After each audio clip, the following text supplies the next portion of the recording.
You guys. There was one time that Jackie found in her and Jack's White House bed a strange pair of underwear. If you came into your bed, pulled back the covers to get into it, and found some nasty little undies in your bed that had nothing to do with you. Oh my goodness gracious, I tell you right now, that would be the end of it. That would be the end of it. That would be the end of it. That would be the end of it. If I found somebody's nasty undies in my bed, let me tell you right now, I'd burn the house down.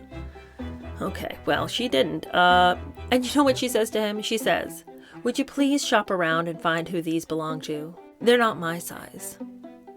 Ooh, an ice queen. She is an iceberg after all. But I feel like that just wouldn't be my take on it. Find out whose these are. I'll find her myself and strangle her.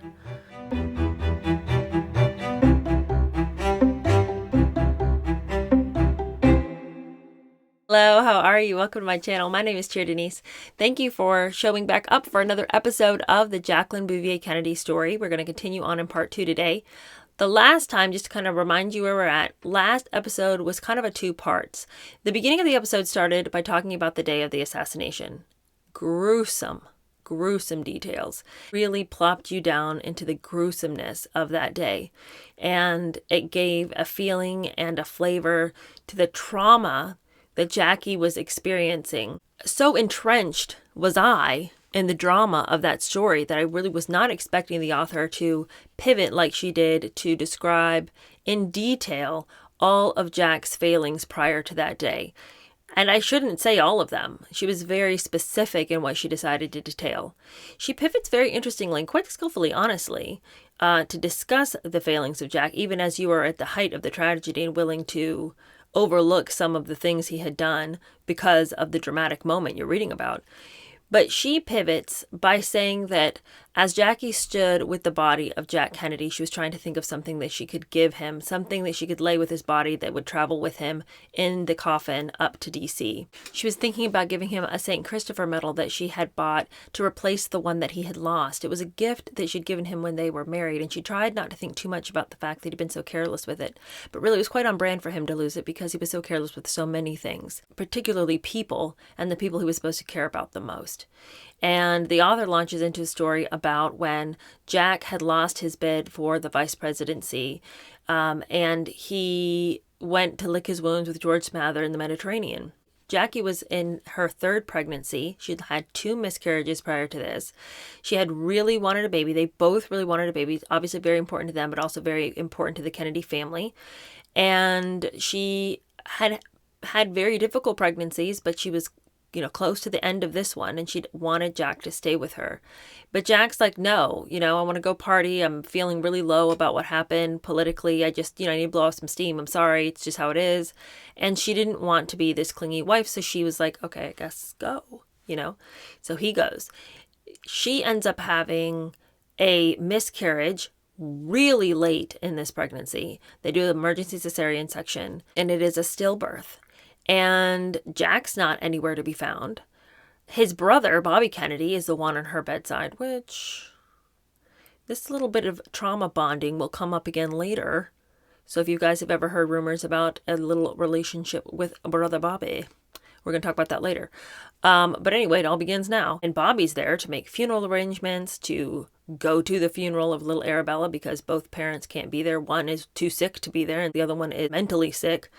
And can't seem to manage to get home to comfort his wife because his take is, well, the baby's dead. What am I going to do? Me showing back up's not going to bring the baby alive. Yeah, but maybe you could be there for your wife. What about that idea? Anyway, we spent a good chunk of the last episode cataloging so many of Jack's faults. The thing about Jack is he'd had a really traumatic upbringing. His family dynamics were weird, to say the least. His dad was a complete and total nut. Just a disgusting womanizer, like a really, really sick man. Like the kind of man that leaves pornographic magazines on his son's bed, turned to whatever pages he thinks would be most edifying for their masculine education. That kind of thing.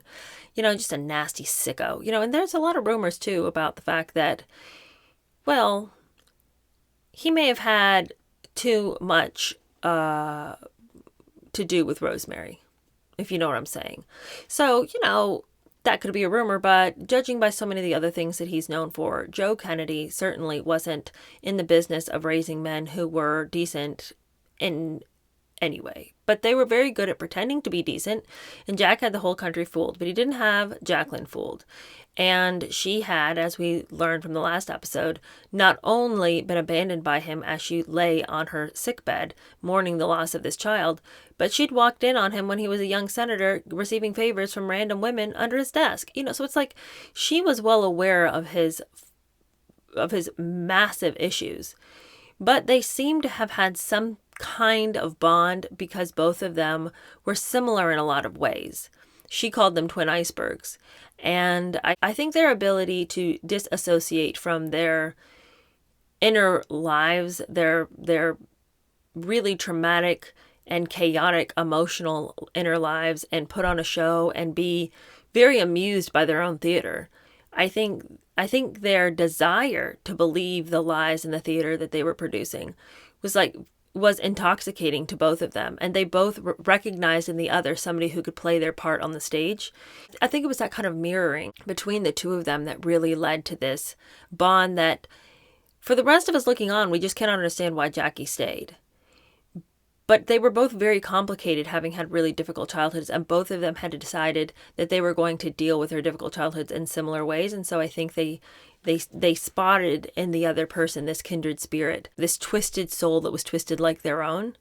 So do I think that she was happy because she'd found somebody who was as cold and addicted to fantasy as she was? No. I think she was miserable for the majority. I think that she fantasized about divorce almost always, and 2 specific times really was willing to divorce him if she could have found somebody who would have supported that plan and told her that she was actually allowed to have her own feelings about things. But all this to say, we left off on the last episode by saying that one of the other reasons why Jackie had really found a place in the Kennedy family was that she was very classy and classier than they were. And they were like, oh, Jackie will class up the joint, and she had all this admiration from the males in the family. And so, it's very, the theme of this whole book is when our egos are wrapped up, it's very intoxicating and it's very difficult to see the light. And you think that whatever poison your ego is begging you to take is going to be the potion that gives you everything you want. And even as you're drinking it, you're like, this tastes bitter and I'm dying, but you keep chugging it because you're like, just a little more, just a little more. It just feels bad now, but it'll get better. Well, I think that's very much what Jackie experienced in life. We are going to continue on with the narrative of Jackie's marriage. We're going to talk some more about that assassination day and talk more about what the aftermath of that assassination looked like for her. And we are also going to just continue to talk about the difficult choices that she had to make being a Kennedy, and then what did it look like when she wasn't a Kennedy anymore. So we have a lot to cover in this episode. I know that was a bit of a long open, but I think it's good for us to remember where we're at. You'll recall that when she was in the hospital, there was this really difficult nurse who kept trying to push her around and tell her what to do. And this episode begins with Doris. Doris pushed the First Lady back and away from the curtain. This nurse was about to meet the real Jacqueline Kennedy. "I'm going to get in that room," Jackie said. She had another voice, not the airy, high-pitched one she used in public, but the one she used in private, deep and resonant. It had real power, both in sound and ability to surprise. Doc Berkeley intervened. "It's her prerogative," he yelled at Doris. "It's her prerogative." "It's my husband," Jackie said. "His blood, his brains are all over me." The curtain parted. Jackie dropped to her knees and prayed before Jack. In came Dr. William Kemp Clark, the hospital's chief neurosurgeon. One look at the president and Clark knew. He was dead. He turned to Jackie. "Would you like to leave, ma'am?" he asked. "We can make you more comfortable outside." "No." Jackie's voice had gone. She mouthed the word. There were tubes and catheters and blood transfusions and beeping and sucking sounds. Clark performed CPR for 10 minutes anyway. Blood from Jack's head wound pooled on the floor. His flesh had gone cool and alabaster. Before calling the time of death, Clark spoke to Jackie. "Your husband," he said, "has sustained a fatal wound." Again, the words did not come out. She made her way to his body and pressed her cheek against Jack's. Berkeley called for the room to be cleared, then stayed with Jackie as she caressed her husband. The hole at the base of Jack's throat was gaping, the tubing from the tracheotomy pulled out. The stiff corset he had worn for his bad back, which kept him upright after that first shot, had been cut off from his body. His thick head of hair remained, even though the bloody undersides of his scalp had been shorn backwards over his skull. His eyes were wide open. He was as handsome as ever. Jackie stared at his mouth and thought how beautiful it was. 2 priests came in to deliver last rites. They were both in shock, both struggling to maintain their composure, as was Doc Berkeley. Jackie prayed with them, her voice stronger now. "Let perpetual light shine upon him," she said. The priests left. Alone with her husband, or so she thought, Jackie kissed his naked body everywhere, his mouth, his chest, his leg, his penis. For all of Jack's women, she was the last to possess him. Apparently, that last bit, which is a little bit surprising, and you wonder how anybody could know, apparently somebody witnessed that entire scenario. That last bit is not a revelation from Maureen, but that was actually already known. It was in a biography about Jackie, a different biography. So she's not exactly the one who broke the story on that, but it is a little bit stunning, isn't it? It's very interesting, but it makes perfect sense that she would want to be the last woman, considering that she'd fought her whole life with him to be the woman. And if anything, to know that you were the last woman would be some comfort to you. But what now? But before we can even talk about that, the author wants to discuss who Jackie was in this marriage, who she had been leading up to becoming First Lady. And now what is it that she's supposed to do? Because so much of her adult life had been taken up as a Kennedy wife. She was married young. The goals were always to be this political wife, but she did struggle in that role to such an extent that Jack thought that she needed to take a hiatus at a mental institution, which she did. And it was called Valleyhead. And so we're going to start this next reading off with this story of her at the mental institution. It says here, Jackie could not recall much of her time at Valleyhead. It was Jack who put her there, seeking a cure for depression, the black moods that had plagued her since childhood, and, of course, this new marriage that had left her, as one of their friends put it, walking around in shock, as if she were the lone survivor of a plane crash. That was the analogy. Jack couldn't deal with Jackie's upset, nor did he care to, so off to Valleyhead she went. This famous Massachusetts institution had treated other very prominent people, so it wasn't as if there was much shame attached. Then again, those same prominent people often kept their stays quiet. Jackie had read The Bell Jar. Sylvia Plath had also been to Valleyhead. Here Jackie would undergo 3 rounds of electroshock therapy in 1 week, and each time she shook so violently it sounded like her bones were breaking.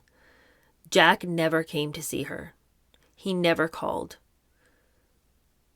Her days were spent dodging the other patients, forcing down inedible food, and attempting to use the bathroom in private. She was without her 2 greatest comforts since childhood, her horses and her books. Jacqueline Bouvier Kennedy, dignity her most prized possession, was barefoot and barely dressed in a hospital gown, her husband nowhere to be found. Now, you'll recall from the last episode that she was by Jack's side through all of his physical ailments, and they were numerous. And there she stood, day and night by his side. When those hospital doors were opened, she was there. Visiting hours, she was there for every single one of them. She put aside her own life to be there with him time and time again. He was on the brink of death multiple times. They had to call in priests 3 separate times when they thought he was going to die because he'd fallen into a coma yet again. And he just can't seem to manage to go see his wife. It's kind of embarrassing. You know, the Kennedy people are healthy people, okay? I mean, yes, he spent his whole life in hospitals and in a coma, but, you know, other than that, you know, let's not mention that, right? Because Kennedys are healthy. And the last Kennedy that had problems, you know, we never heard from her again. So get your therapy, but I'm not going to witness it in any way. After that week at Valleyhead, Jack sent an aide to bring Jackie home. His name was Chuck Spaulding, and he was a decent guy, not as bootlicking or pathetic as Kenny O'Donnell or Lem Billings or Dave Powers. Jackie liked him. She didn't speak much on the drive back, and Chuck let her be. He was just as gentle when he escorted Jackie into the D.C. townhouse, even more so when they found that Jack wasn't there. Her husband hadn't even left a note. Chuck excused himself. Late for an appointment, he said. Jackie was truly alone. What an embarrassment she was. What a failure. Ethel and Jack's siblings were right. Jackie was as soft as they said. It hadn't seemed possible, but Jackie felt more hopeless now than at the asylum. The parameters of her marriage were extremely clear. Jackie was the political prop, and she needed to accept it. Anger, sadness, needs, wants. Jackie needed to get with the program and pack all those complicated emotions out of sight. Medicate herself, travel, go on shopping sprees, whatever it took to keep her docile while her husband conquered the world. And what about that? When Jack ran for president and the press coverage intensified, someone was bound to find out about Jackie's stay, weren't they? It was only a matter of time before it became national news. None of it would hurt Jack. He was too charming, too self-assured. Jackie went into the bathroom and opened the medicine cabinet. She reached for Jack's razor blades, the stainless steel Gillettes, and thought about how easy it would be. No, I'm not going to read all of that because my last video was not monetized because of the grisly nature of it. But you can imagine what she wanted to do with those razor blades. Draw a warm bath, you know. Had she ever been truly happy? She thought she'd gone into this marriage with eyes wide open, but Jack's cheating was unbearable. The humiliations unrelenting. The baby she lost, her beloved father's death from liver cancer in 1957, a slow suicide caused by his drinking. Her sister Lee, so competitive and envious. Of what exactly? Jackie's life was a sham. Except her love for Jack, that was real. When he came home that night and found Jackie still distraught, not cured by her week in the asylum, he rallied. Jack was the loving, understanding, supportive husband Jackie so badly wanted. He understood her default emotional settings and prided himself on being the only one Jackie trusted with her weaker self. He is a rock, she said at that time, and I lean on him for everything. That night made all the difference. For a while. Well,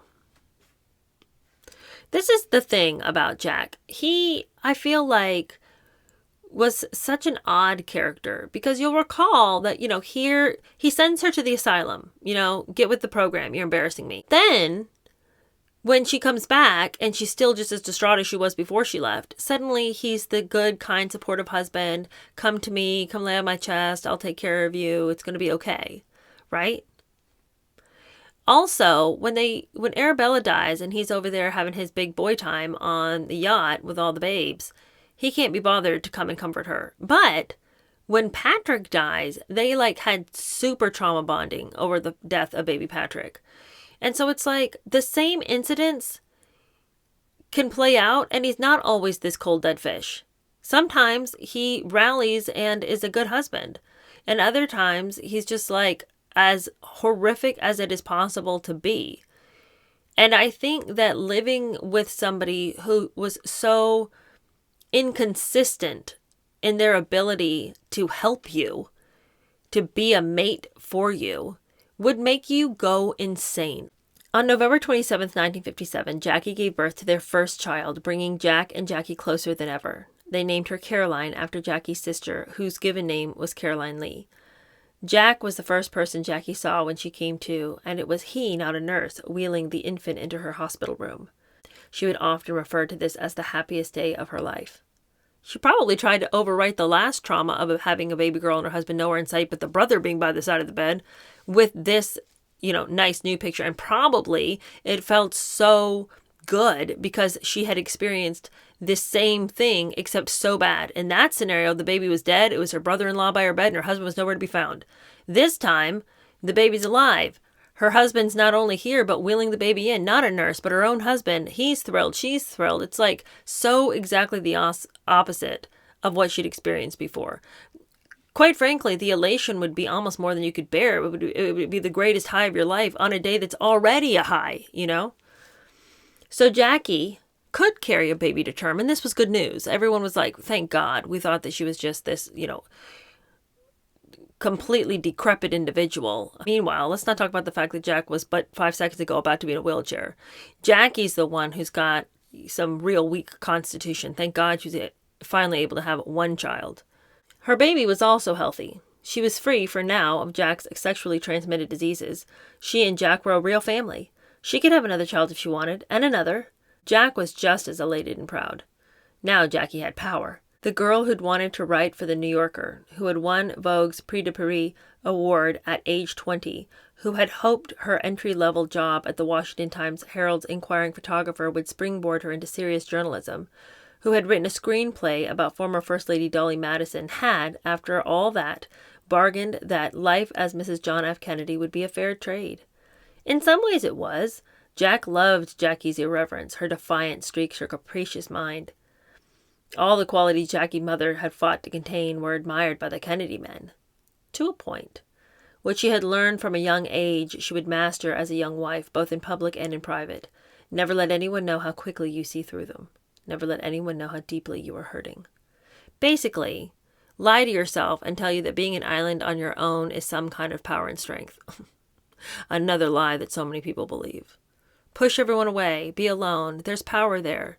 You don't owe anybody anything. You know what you are? You're alone and sad at the end of it because nobody knew what was going on with you because you would never let anybody in.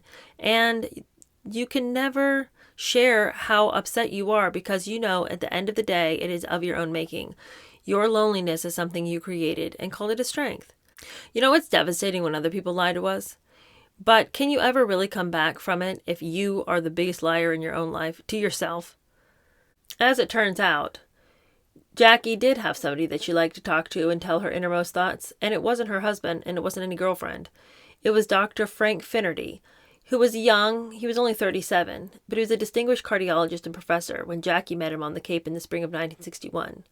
He'd been called over to the Kennedy compound to treat Jackie for an injured ankle.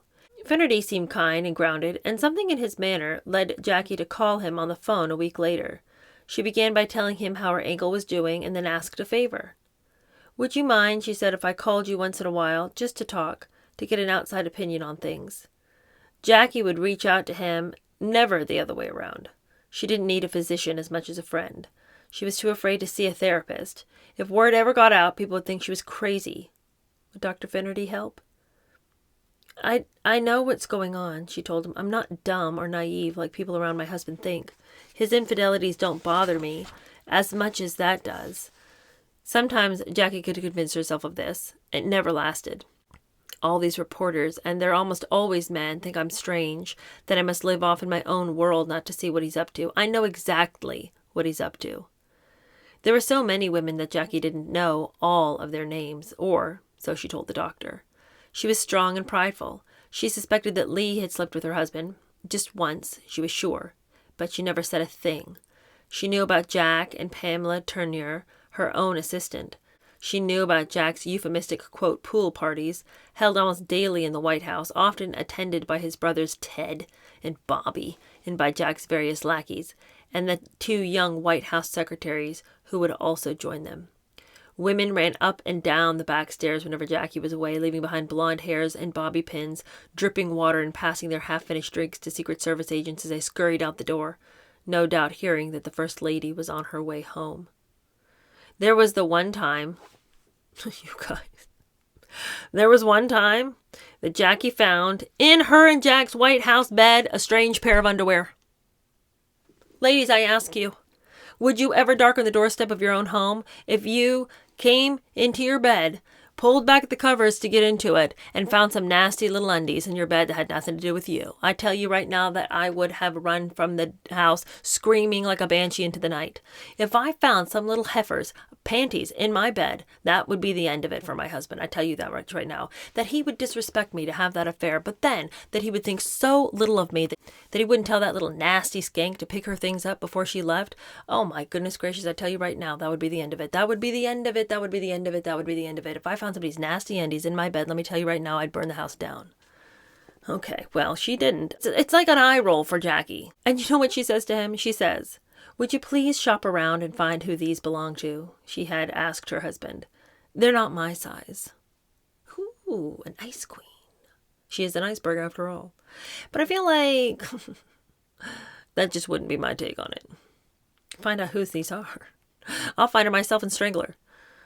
Anyway, she knew his penchant for picking up girls while traveling and having 3 ways, 4 ways, 5 ways, swapping hookers with his buddies. She knew about the 15-year-old babysitter Jack had gotten pregnant back when he was a senator. You guys, I've read this book before. I don't remember that passage. A 15-year-old babysitter that he'd gotten pregnant, and girl, you're still married to him? Do you hate yourself? That's the question. Did anybody ask you that when you're over there at the institution? Jackie, why do you hate yourself so much? Why are you with Jack? What do you think that you've done in your life to deserve this? Why don't you think more of yourself? Like,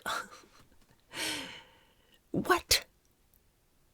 2 ways, 3 ways, 5 ways? Getting a 15-year-old girl pregnant? What am I reading?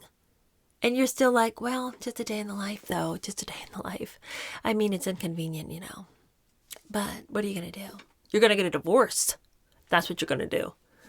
Okay. The rumors were true. Okay. So apparently Jackie's staying because, remember that $1 million that we kind of talked about a little bit, and some of you guys remembered and were talking about in the comments? That's all true. Joe did pay her $1 million to stay. Millions more if she got another sexually transmitted disease. And judging by the way things are going with Jack, I'd say Joe had to pay out on that one. Jackie really didn't think that Jack loved any of these women. He treated them like the help. They came when he called, they left when he told them to, and were led to expect nothing from him. But she was sick of keeping the problems in her marriage secret. Well, Jack needs to expel some kind of hormonal surge, she told Finnerty. I don't think he even has affection for them. It's just this intrinsic part of his life. It's a vicious trait he inherited from his father. And while most of them didn't bother her, you know, she was able to disassociate and tell herself that it was just like this thing that he did because he's like a guy, you know, and like guys do that, right? Like most guys are getting into bed with 5 people, right? You know, most guys probably have a girl whose, you know, underwear is in the bed and it's not their wives.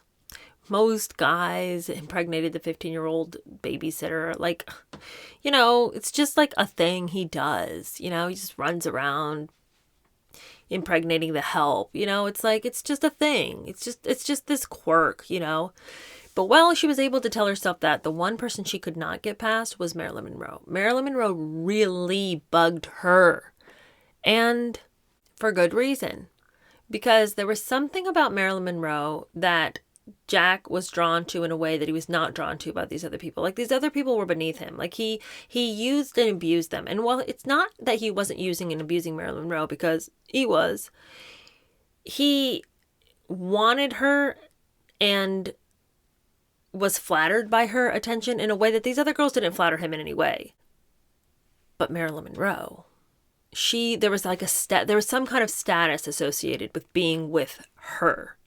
The book says that while Jackie did not go into detail about her dislike for Marilyn Monroe to her doctor friend, he intuited that no other paramour made Jackie as insecure, and he was right. Jackie had never talked so freely. In Finnerty, she found a true confidant.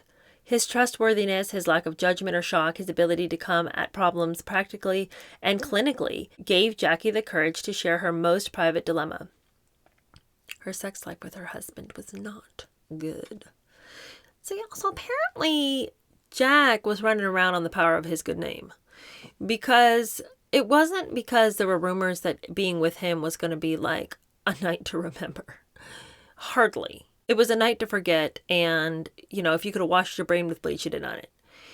Because this guy seems like he was the worst, even given all the experience that he had. But of course it would be, because he approaches another woman and sleeps with her, not because he's so interested in what that is going to be like, as far as like this union and you're both very into it and excited about making the other person happy. No, like, you are so much meat to use and abuse. That's what you are. You're just a body. You're a warm body that I'm going to take advantage of. But he didn't care about any of it beyond that. Even with his own wife, he didn't care about any of it beyond her being just a warm body. For a man with such a libido, Jack was terrible in bed. This is what Jackie said. She hadn't had that many experiences before she married, but she wanted more from her husband. And was that her fault? She said he just goes too fast and then he falls asleep. Well, little did she know that this was the complaint of many women who had had sex with Jack. No kissing, no buildup, no intensity, no sensuality or fun. He just attacked you like a dog humping a leg. He never lasted longer than 3 minutes, and he didn't even seem to enjoy it. It was like a compulsion. There was never anything remotely personal about it for him. And I guess that's one way to be, you know, if you're paying for it. if you're just going to use these poor young girls who happen to be interns in the office, that's a horrible, cruel, evil, disgusting way to treat somebody else. But you can see if he's going to engage in that disgusting behavior that he would be disgusting in the way he did it. But for your own wife, you can't summon up any more interest. Well, I shouldn't even act surprised, because if your entire existence has been you treating the most sacred thing like it's just this throwaway thing that you do to kind of just relieve tension, to like kind of relax. It's not like you being married to your wife is going to be a different thing. It's all the same thing to you. It's not like, well, I have this kind of, intimacy with this person and this kind of intimacy. No, intimacy is one thing. And I think that, the science is like very clear. If you're goofing off and messing with things on the side and you think you're going to be able to come and be with your partner in a healthy, whole way, and that somehow with that person, you aren't going to bring all the trash over from all of your fooling around and your foolishness, and that you're going to be able to have this like intensely satisfying relationship with your spouse, even though you're doing all this junk on the side. If your experience with sex is total trash, then it's going to be trash in every way that you experience it. There's no way to like keep this really sacred and great over here, but then everything else is garbage. So of course it was bad with her. So I'm not necessarily shocked. It's just sad that that was her experience. Jackie couldn't abide it. She and Jack were so well matched, especially intellectually. He relied on her for her emotional radar. No one could see through people like Jackie. He took such pride in her. Effusiveness for him, otherwise a rarity. When they visited Paris that spring, Jack credited Jackie's instant rapport with President de Gaulle, the French leader's attention, rapt as she spoke to him fluently in his own language about her love of French culture, history, and architecture, as the masterstroke of soft diplomacy that it was. Jack went on to proudly refer to himself at a press luncheon not as the President of the United States, but as, quote, the man who accompanied Jacqueline Kennedy to Paris. And I have enjoyed it, he said. The crowd roared, but Jack meant every word. That trip was a major victory for the Kennedy administration, and Jackie deserved all the credit. That was Jackie's genius. She knew how to bring people in while keeping herself at bay. She met them at their level, but made them want to be like her. As First Lady, with art and culture and beautification projects her self-assigned agenda, Jackie was becoming what she had once jokingly dreamed about, overall art director of the 20th century. Without making him feel less than, Jackie had also turned Jack, once so careless when it came to personal presentation, into an exacting clothes horse. Now he could swiftly spot the smallest stylistic error. Brown at night, he would say? Never. He had come not just to value aesthetics, but to understand the importance of them. That to care about the way things looked wasn't frivolous or feminine, but, as Jackie helped him see, another way to nourish the soul while providing an added benefit. He was, with her help, elevating his public image. He was the first president to cultivate real style. His sharply tailored suits and skinny ties were a nod to the mods of England. He wore the Ray-Ban Wayfarer sunglasses and an Omega ultra-thin watch, preppy leisure wear, nautical blue polo shorts, and white jeans for boating, his wind-swept chestnut hair making his personal presentation seem effortless. Jack let Jackie take the head in remaking his image, one never before seen in a U.S. president. Cool. But then there was her mind. Jackie may have been the most well-read woman Jack had ever known. Their love of books, their compulsion and wide-ranging reading habits was a shared passion. Every Sunday, Jack would read the New York Times book review and circle the titles that interested him, leaving the paper for Jackie to see. And at each week's end, Jackie would have all those new books piled on his nightstand, ready and waiting. No other woman could compete with her there. So Jackie wanted their physical connection to be as unique, as unspoken and mutually gratifying as their intellectual one. What could she do to bring her husband around? Finnerty listened agog that the most famous woman in the world, the envy of so many who assumed her life and marriage perfect, was so candid. He did not take her trust lightly. He sympathized, and he told her that she was hardly alone. He advised her to proceed gingerly. Jackie, he said, must not risk offending Jack or making him feel like less of a man. Tell him you feel left out, Finnerty advised. Tell him you need more affection, that foreplay would be his gift to you.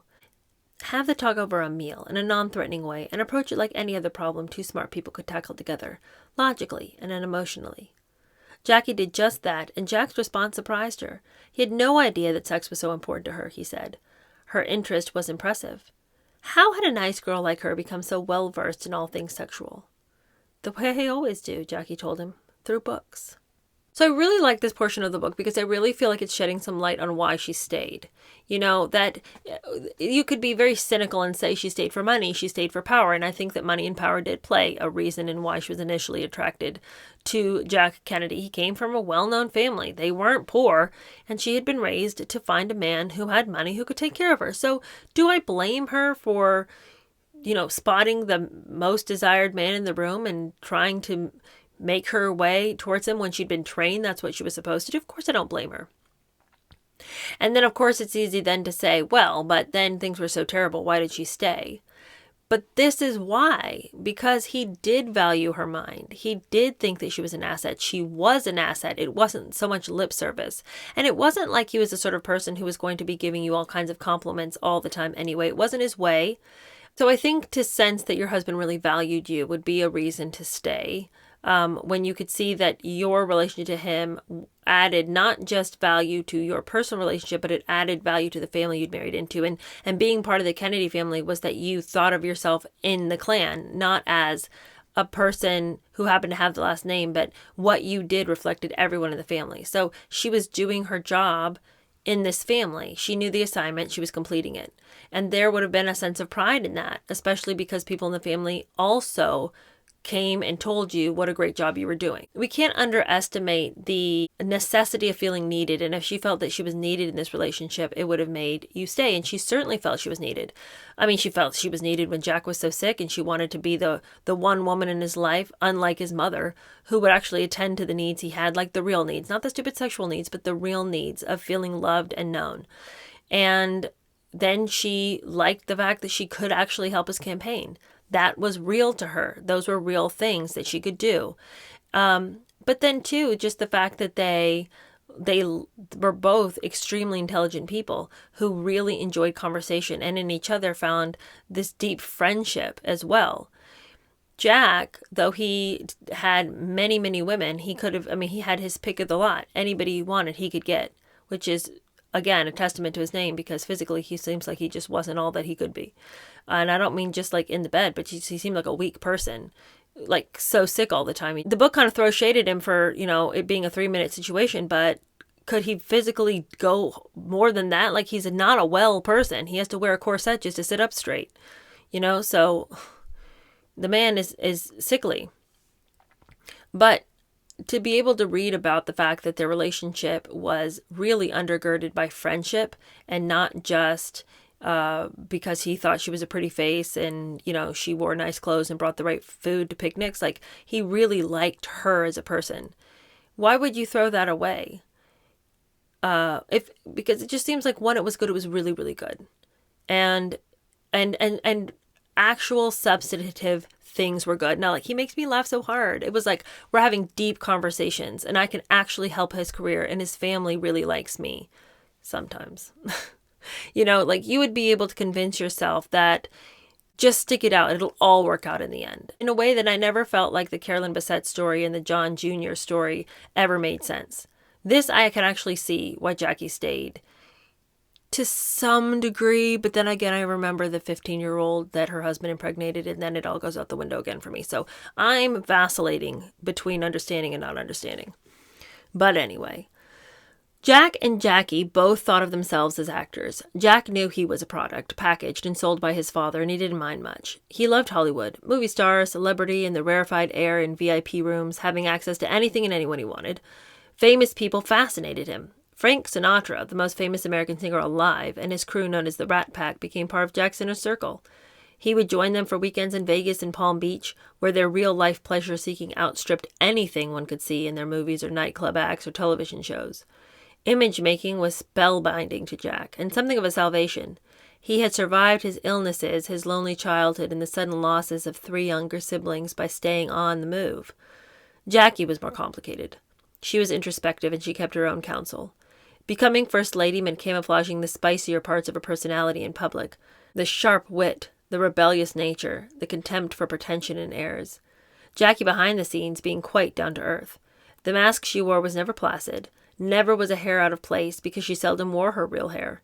Wigs made for a much more pleasant picture, though she was never more herself than windswept on the beach with her children. As she emerged in the spotlight as the American people, women especially, didn't reject her as a snob, but expressed admiration for her youth and composure. Jackie came to really enjoy being famous. She learned how to turn off her inner self and transform herself into a character named Jacqueline Kennedy, a woman of destiny, gifted with beauty, style, 2 beautiful children, and a devoted husband who just happened to be the most powerful man on earth. Who wouldn't want to be her? The frustrated actress in her had found the role of a lifetime. Jackie Kennedy would reimagine what it meant to be First Lady of the United States. She was creating a character from the ground up, and if she did it right, with Jack eager to play along, then Jack and Jackie Kennedy would not just be historic or iconic. The White House was her set, her Chanel suits and mink stoles her wardrobe, and her in-laws her supporting players, their toothy athletic ruggedness the perfect foil to Jackie's graceful reserve. Jack used to get theatrically exasperated with Jackie's spending. "She's breaking my goddamn ass," he'd yell right in front of his staff. And oh, did Jackie love that. Didn't she have the right? It wasn't even Jack's own money she was spending, it was the old man's, and the old man knew Jackie's worth. She was, after all, becoming a global brand ambassador for the House of Kennedy. So what if she wanted Chanel suits in every color, or piles of David Webb jewels, or her hairdresser flown in from New York City? Wasn't that a small price to pay? Made her feel better, and frankly, give her something to do.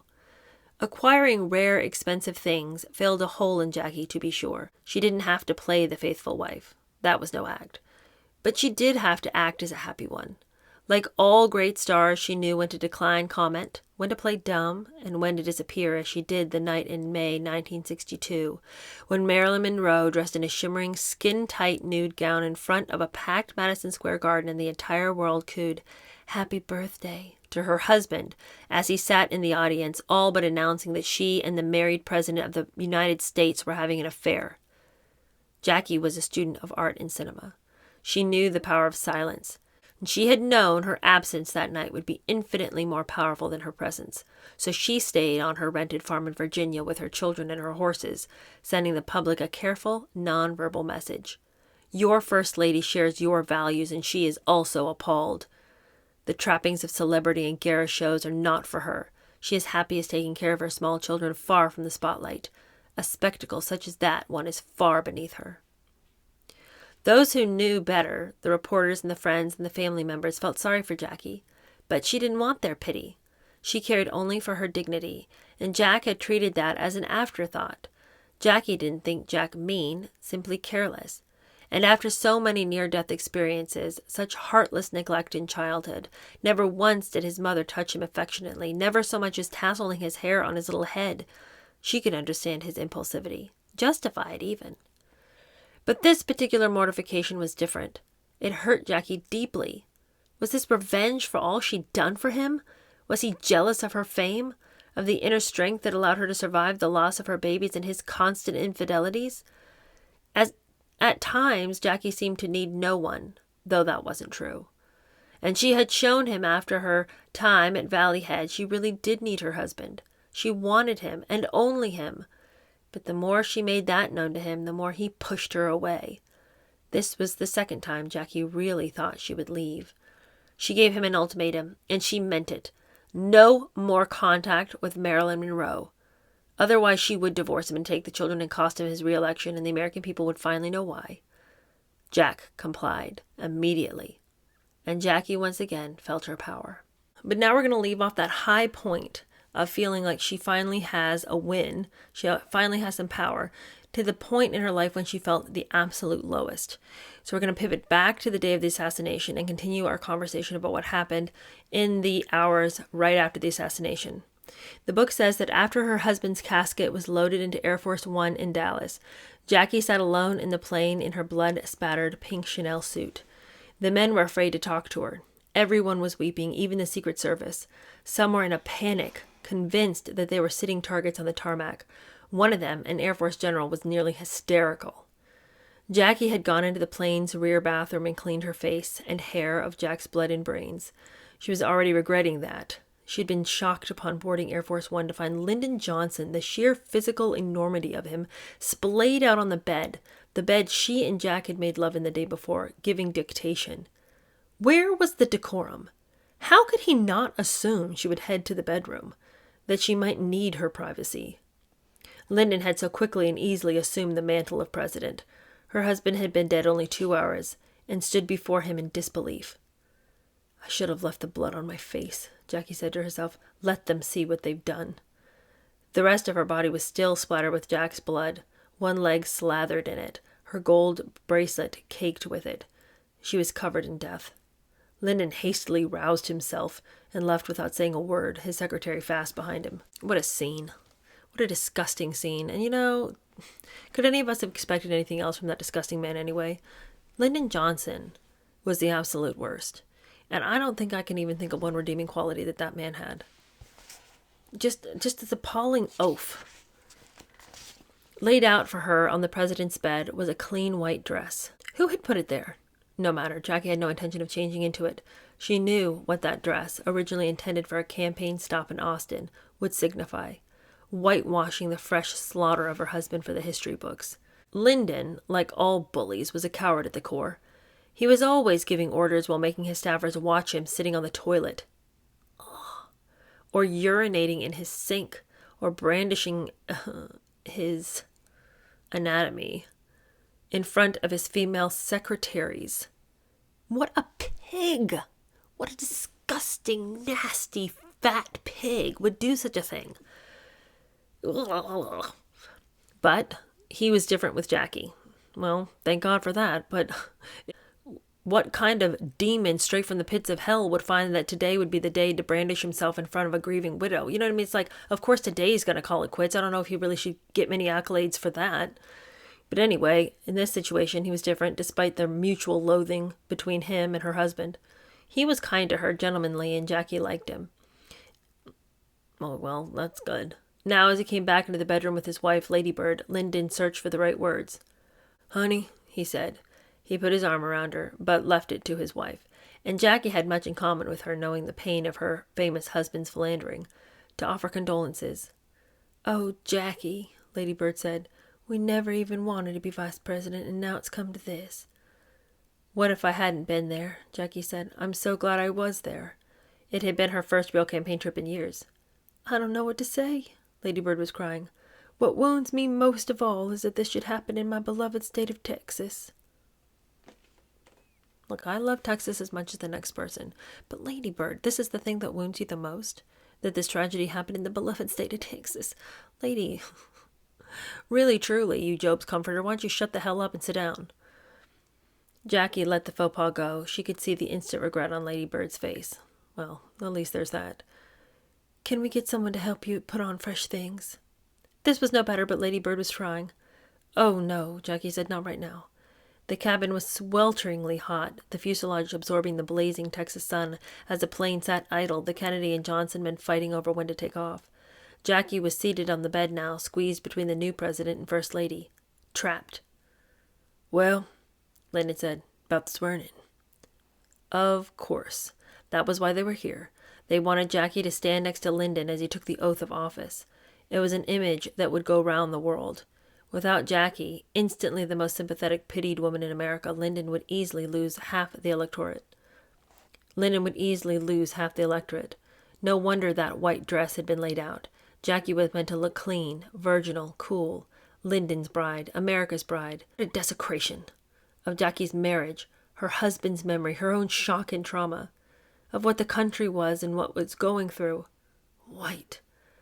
Jackie's inner image maker guided her now. The Chanel suit, Jack's blood and brains splotched and caked on the pink wool, would stay on, no matter how hot the cabin was, no matter how stiff the blood or the stench of death. Only like this would she stand next to Lyndon. I do have some thoughts about the fact that she seems like very calculating even in the hours, moments, and days and the planning up of the funeral, that she was going to rewrite history and make it in her image and sort of like make the fantasy be true. because the reality had been so painful that the way she was going to make it all okay was that she was going to rewrite what had happened, that this iconic image of JFK would be the truth rather than the reality that he was not a very good president and a even worse husband. And I'm sort of a little bit shocked that in all this trauma, she was able to sort of cordon off part of her brain that was still so calculating. That seems kind of odd to me.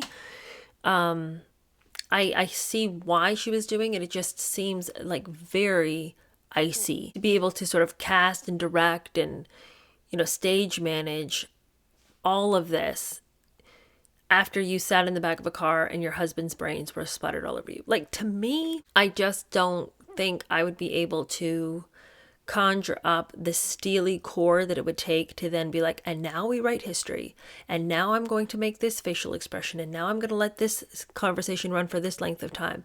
Now I'm going to do this for this length of time. It's like she was thinking constantly about how this would play out and how she was going to make this, how she was going to be the art director of death. You're a brave little lady. This was some congressman from Texas giving Jackie an unsolicited hug as she entered the main cabin. Lyndon reached out and took Jackie's hand. "This is the saddest moment of my life," he said, pulling Jackie close. He turned to the White House photographer. "Is this the way you want us?" Until now, Jackie had been able to keep herself apart from politics.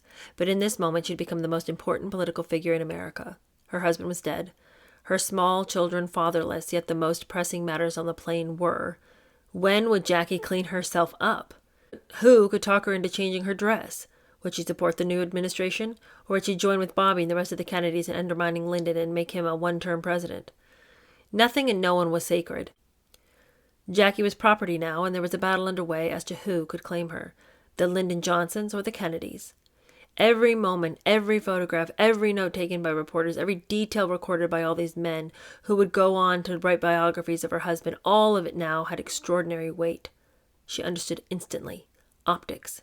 If she controlled those, she controlled the messaging. She could shape how history viewed her husband. "It's going to be so long and so lonely," she said, her voice barely above a whisper. Lyndon took the oath. The plane took off. Then, as if it were any other afternoon, he ordered a second bowl of soup and gobbled it down. The chief of Dallas police, on Air Force One, who knew why, addressed Jackie loudly enough for everyone to hear. "God bless you, little lady," he said. "You ought to go back and lie down. You've had a bad day." "You don't say. Bad day, huh?" "I'd say it's been traumatic." Little lady this and little lady that. Jackie was tougher than any of those men on that flight. Jackie sat herself way back in the plane's tail next to Jack's casket. It was so cramped, room for only 2 seats. Jack's men came to her one by one, kneeling down, some in tears, not knowing what to say. Jack's doctor approached her gingerly. "Another dress?" he asked. "No," Jackie said. "Let them see what they've done." She wanted to see the book, she said, the one detailing President Lincoln's funeral. She summoned Mac Kilduff, Jack's acting press secretary. "You make sure, Mac," she said. "You go and tell them that I came back here and sat with Jack." Kilduff, all of Jack's men, were surprised. The young widow Kennedy was displaying more fortitude than any of them. She was the only one thinking 3 steps ahead. Live television, tragedy, pageantry, history. Jack's aides were focused on more immediate concerns. When they landed in D.C., she would want Jack's casket shielded from the press, wouldn't she? They could easily make that happen, take the casket off the starboard side. "No," Jackie said, "we'll go out the regular way." And because, apparently, she couldn't say it enough, "I want them to see what they've done." But Jackie would prefer to be shielded from the press, wouldn't she? "No," she said, "let them get their picture. Let the news crews film me. Make sure of it." Really, why else was she suffering in this blood-stained suit? She wasn't crazy. Kenny O'Donnell offered her a scotch. "I've never had scotch in my life," Jackie said. "Now's as good a time as any to start." And so began their Irish wake, tears and storytelling and laughter, liquor flowing heavily, though none of the mourners, Jackie included, were feeling any effect. Someone raised the terrible necessary question. Where should Jack be buried? The men told Jackie they thought Boston next to Patrick, the infant that Jack and Jackie had lost just 3 months earlier. She was still grieving her baby who'd been born via cesarean on August 7th and had lived for 2 days, struggling to breathe in a hyperbaric chamber in Boston, the best the doctors could do. She hadn't known the instant of Jack's anguish that he kept asking the doctors, "Will he be retarded?" so fearful of what had happened to Rosemary. He had made sure that Jackie saw the baby and held his hand before they moved him to another hospital. Jack never left the baby's side, and after Patrick died, he had never left hers. He must be buried in Boston, Kenny told her. Don't you let them change it. No, Jackie thought to herself, he won't be. She had had this conversation with Jack as he neared the first anniversary in the White House. It wasn't morbid to her, it was practical. He had said that they should both be buried in Hyannis, with all the Kennedys, but Jackie disagreed. I think you should be buried in Arlington, she told him. You just belong to all the country. At 2 minutes before 6 p.m., the plane landed in Andrews Air Force Base. Thousands of people were gathered outside, silent. Flag lights and TV cameras were in position, broadcasting live as her husband's coffin was visibly lowered to the ground. The sky was dark, a black backdrop for this terrible tableau. Bobby had been waiting for Jackie at Andrews Air Force Base. He boarded Air Force One as soon as it landed and went right to Jackie. When it was time to lower Jack's coffin, they stood together, Jackie's right hand clutching Bobby's, her black handbag in the other. It was a detail, a signal that only other women would notice. I literally have my bearings. I'm holding all my stuff together. An ambulance would take Jack's body to Bethesda for the autopsy. The driver, Jackie made sure, was Bill Greer, who had driven the black Cadillac carrying Jackie and Jack in Dallas when he was shot. She wanted him to know he was not to blame, that she didn't blame him. She would ride in the ambulance with Bobby, the coffin between them. She would see the photographs soon, the televised news reports, and was worried she might not have her intended effect. What is the line, Jackie asked Bobby, between histrionics and drama?